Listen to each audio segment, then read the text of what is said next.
अभिवादन स्वीकार कीजिए ब्रजेश मिश्रा का और आप देखना शुरू कर चुके हैं द डिबेट। बहनों भाइयों, आखिरकार उत्तर प्रदेश में शहरी निकाय के चुनाव आज संपन्न हो गए। बिना किसी हिंसा के, ज़्यादा बिना किसी बड़े बवाल के, सामान्य रूप से शांतिपूर्ण ये चुनाव संपन्न हुआ। क्या हुआ इस चुनाव में और कौन जीतने वाला है? सेकंड राउंड में पोलिंग पहले राउंड से ज़्यादा बेहतर हुई है। इस राउंड में पहले राउंड को हराया है, यानी मतदाताओं में इस राउंड में उत्साह अधिक था। तो इस राउंड में कौन जीता है और ओवरऑल कौन भारी है और क्या हुआ इस चुनाव में, मुद्दे कौन से थे और कौन सी नई डिस्कवरी इस चुनाव में हुई है, कहाँ गलतियाँ और कहाँ बेहतरी हुई है, आज इस डिबेट में हम सार्वजनिक चर्चा करने जा रहे हैं। बहनों भाइयों, उत्तर प्रदेश में चुनाव कराना कोई सामान्य बात नहीं है, एक बहुत बड़ा टास्क होता है।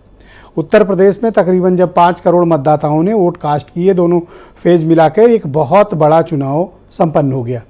उत्तर प्रदेश के 75 जिलों में 17 नगर निगम, 200 नगर पालिका और तकरीबन 600 टाउन्स में चुनाव था। और ये सामान्य चुनाव नहीं, बल्कि ये जनता का चुनाव, कार्यकर्ताओं का चुनाव और आम लोगों का चुनाव है। इसमें पॉलिटिकल पार्टीज से ज़्यादा क्षेत्रीय लोग, गांव के लोग, टाउन के लोग, शहर के लोग चुनाव लड़ते हैं, क्योंकि ये पार्षद का चुनाव है, मेयर का चुनाव है, नगर पालिका के चेयरमैन और टाउन के चेयरमैन का चुनाव है। ये लोगों का, जनता का चुनाव है। इस चुनाव को सफलतापूर्वक करना भी एक बड़ी चुनौती है। इन चुनौतियों के बीच राज्य निर्वाचन आयोग पर भी कई सवाल खड़े हुए। सवाल इस बात का है, जो सबसे महत्वपूर्ण मसला था वो है वोटर्स लिस्ट का, मतदाता सूची का। बहुत विवाद हुआ है इस बार। बड़ी तादाद में लोगों के नाम कटे हैं, बड़ी तादाद में इसमें धांधली भी सामने आई है और वोटर्स लिस्ट को लेकर आम आदमी से लेकर खास आदमी तक के बहुत बड़े बड़े लोगों का भी नाम वोटर्स लिस्ट से गायब था। यानी मतदाता सूची पुनरीक्षण का काम बेहतर तरीके से नहीं किया गया। लेकिन इसके बाद भी चुनाव आयोग ने शांतिपूर्ण चुनाव करा लिया।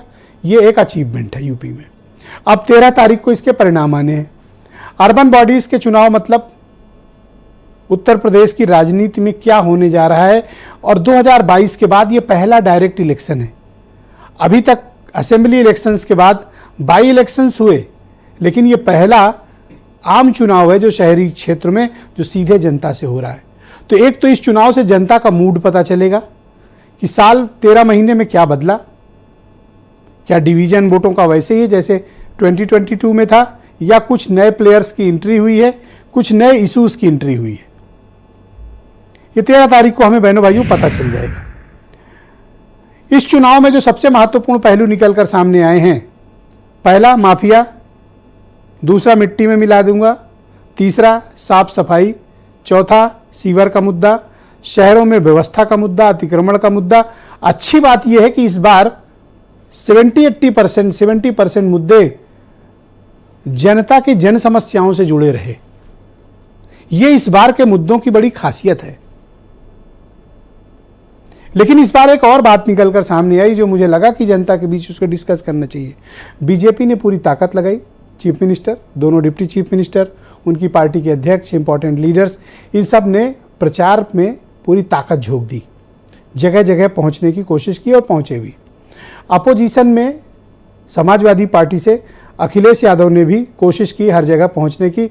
अपने पूर्व के राजनीतिक कार्यक्रमों के विपरीत अखिलेश यादव ने निकाय चुनाव में मेहनत की, गए, दौड़े, लोगों तक पहुंचने की कोशिश की। जो जहां तक वो पहुंच सकते थे उन्होंने कोशिश की। कांग्रेस की टॉप लीडरशिप इस बार भी चुनाव में बहुत दिलचस्पी नहीं ली। बहुजन समाज पार्टी की सुप्रीमो मायावती ने निकलना तक मुनासिब नहीं समझा। लेकिन विपक्ष से एक और नेता हैं संजय सिंह, जो गोरखपुर से लेकर सहारनपुर और बांदा से लेकर बहराइच तक संजय सिंह ने रैलियां की, कोशिश की अपनी पार्टी को खड़ा करने की। ये सब वो नेता हैं जिन्होंने पूरे प्रदेश के भ्रमण किए। बाकी क्षेत्रीय नेताओं ने, जिले के नेताओं ने या अपने अपने इलाके के नेताओं ने भी अपनी अपनी जगहों पर मुद्दों को उठाने की कोशिश की। तो आखिर जनता के मन में क्या है, पब्लिक क्या सोचती है? और जब 13 तारीख को परिणाम आने जा रहा है तो ये स्पष्ट हो जाएगा कि उत्तर प्रदेश की राजनीति में, शहरों में डोमिनेंस किसका है। वैसे अतीत में झांक कर देखेंगे तो सरकार चाहे यहाँ मायावती की रही हो, अखिलेश यादव की रही हो, लेकिन अर्बन बॉडीज में जो डोमिनेंस रहा है राजनीति में, वो भारतीय जनता पार्टी का रहा है। विशेष तौर पर बड़े शहरों में। जहां नगर निगम है। 16 में से 14 पिछली बार जीत के आए थे, उसके पहले 12 सीटें जीत कर आए थे। यानी बड़े शहरों में भारतीय जनता पार्टी का जो परंपरागत वोट, उनकी विचारधारा, उनकी पकड़, वो 20 सालों से मजबूत है। अब इस बार देखना होगा कि चुनौती किधर से मिल रही है, क्योंकि पिछली बार बीएसपी बहुत फ्रंट पे लड़ी थी, कांग्रेस भी बहुत फ्रंट पे लड़ी थी, लेकिन इस बार का चुनाव वर्टिकल डिवीजन वाला चुनाव है, जो आपने 2022 में विधानसभा में देखा था। मैं आपको ये बात बड़े दावे से कह सकता हूं कि 2019 के बाद उत्तर प्रदेश की राजनीति 2 ध्रुवों में शिफ्ट हो चुकी है। चुनाव कोई से भी हो, ये इन्हीं ध्रुवों के बीच शिफ्ट हो चुकी है, और 2022 के परिदृश्य के बाद ये राजनीति और व्यापक रूप से वर्टिकली डिवाइडेड है। और ये जो परिणाम आएंगे उसमें आपको दिख जाएगा। एक फैक्टर और है, निर्दलीय, बागी, ये बीजेपी को भी जितना परेशान किए हैं उतना समाजवादी पार्टी को भी परेशान किए हैं।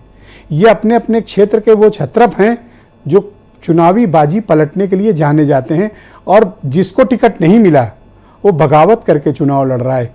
इसलिए जब टैली में आपको खासतौर पर टाउन एरियाज में, नगर पंचायतों में अगर वो अन्य बीजेपी सपा पे भारी भी दिखें तो कोई आश्चर्य मत करिएगा।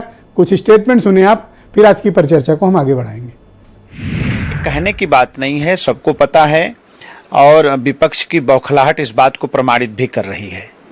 जिस तरह से उलझुल बात करना, सरकार को आरोपित करना शुरू कर दिया है विपक्ष ने, तो उनको हार की आहट मिल गई है। आज जो निकाय चुनाव उत्तर प्रदेश में संपन्न हुए हैं, इसमें समाजवादी पार्टी को जनता का बहुत ज्यादा समर्थन मिला है।